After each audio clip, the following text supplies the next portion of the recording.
বাঙালির নতুন বছর পড়ে গেছে, আর বাঙালির নতুন বছর মানেই হলো খাওয়া দাওয়া আর কেনাকাটার বহর। তাই তোমাদের নতুন বছরটাকে আরও বেশি করে স্পেশাল বানাতে আমি চলে এসেছি বাঙালিয়ানা ফুড ফেস্টিভ্যালের ফেয়ারে, যেখানে তোমরা মনের মতো বিভিন্ন রকম বাঙালি খাবার তো পাবেই, তার সাথে রয়েছে বিভিন্ন রকমের হস্তশিল্প, জামা কাপড়, জুয়েলারি সম্ভার। আর বিনোদনের জন্য রয়েছে বাঙালিয়ানা ছোঁয়ার সাথে কিছু কালচারাল প্রোগ্রামও।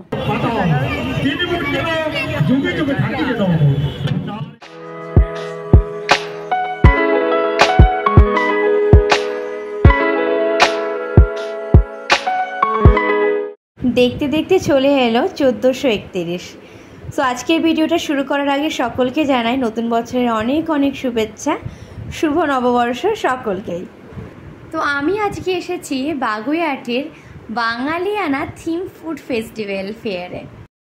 তোমরা বুঝতেই পারছো লিটারালি কতটা জায়গা জুড়ে কিন্তু মেলাটার ব্যবস্থা করা হয়েছে।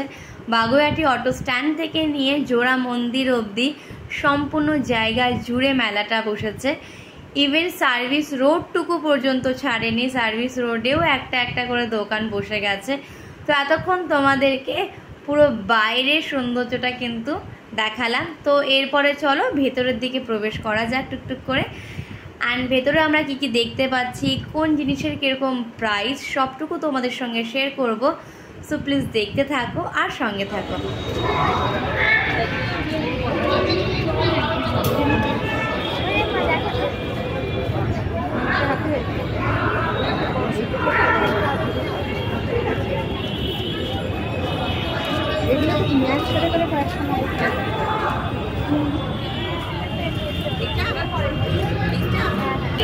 আচ্ছা, এগুলো প্রাইস কিরকম আছে? এগুলো 120। এই সুন্দর সুন্দর হাতে তৈরি চুড়িগুলো দেখতে পাচ্ছ, এগুলো সম্পূর্ণ কাপড়ের তৈরি। এগুলোর প্রাইস ছিল 4টে 150 টাকা। এরপর এই কালারফুল ইয়াররিংসগুলো দেখতে পাচ্ছ, এক এক রকমের ডিজাইন। এই প্রত্যেকটা দাম ছিল হচ্ছে 50 টাকা করে। এই শাড়িগুলো প্রচুর সুন্দর ছিল, বাট কাপড়টা অনেক পাতলা ছিল, কিন্তু তার উপরে এই সুতোর স্টিচ করা এত সুন্দর লাগছিল। কালার কম্বিনেশনস অ্যান্ড স্টিচের কাজগুলো অসাধারণ ছিল। শাড়িগুলো সবই ডিফারেন্ট ডিফারেন্ট প্রাইস ছিল, বাট এই যে দুটো আমি ধরেছিলাম এই দুটোরই দাম ছিল 1600 টাকা করে। আর এই যে দেখতে পাচ্ছ এখানে এত এত এত এত পাথরের ইয়াররিংস, প্রত্যেকটা ছিল আলাদা আলাদা প্রাইজের।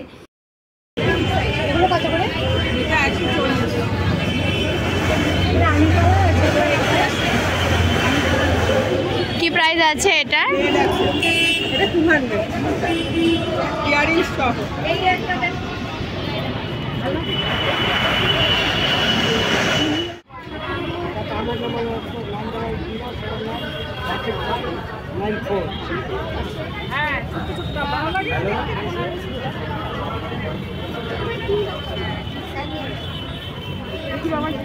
যেখানে মেলাটার নামই বাঙালিয়ানা, আর তার উপরে আবার বাঙালিয়ানা খাবারের সম্ভার সাজানো চারদিকে।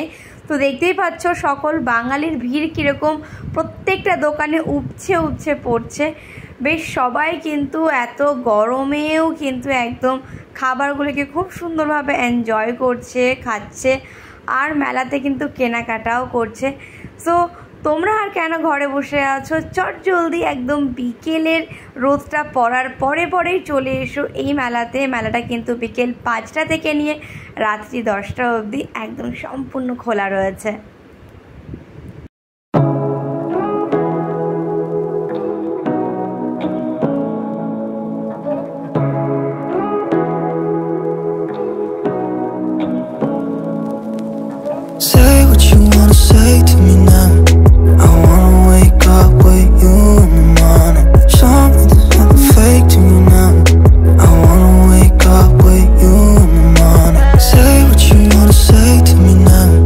I wanna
আমরা মেয়েরা কিন্তু সকলে কম বেশি শাড়ি পরতে অনেক বেশি ভালোবাসি, আর আমারও আজকাল ইদানিং কিন্তু বিশাল শাড়ির প্রতি ঝোঁক বেড়ে গেছে।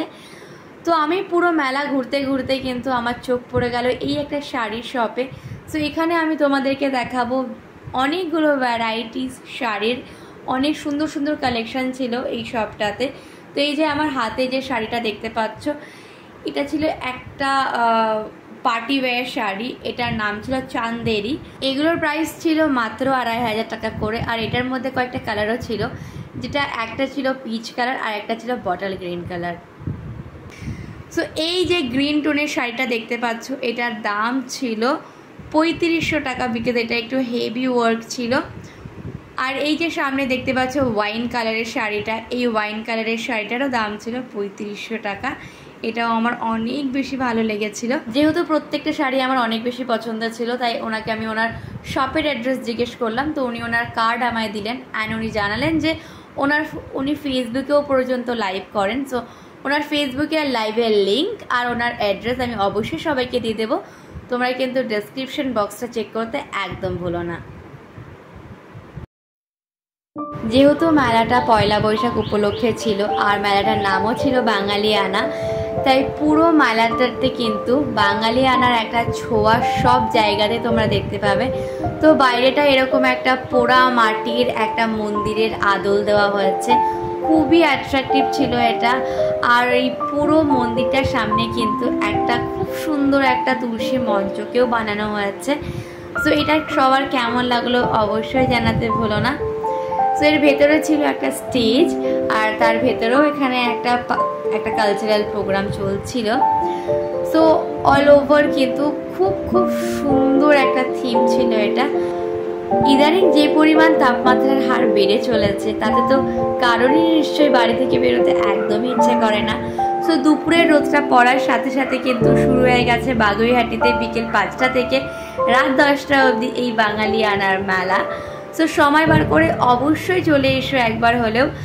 আর আজকের ভিডিওটা কিন্তু এখানেই শেষ করতে হবে। যাদের যাদের ভিডিওটা ভালো লাগলো লাইক কমেন্ট করতে একদম ভুলো না। আর যারা যারা আমার চ্যানেলে নতুন অবশ্যই চ্যানেলটাকে সাবস্ক্রাইব করে পাশে থেকো।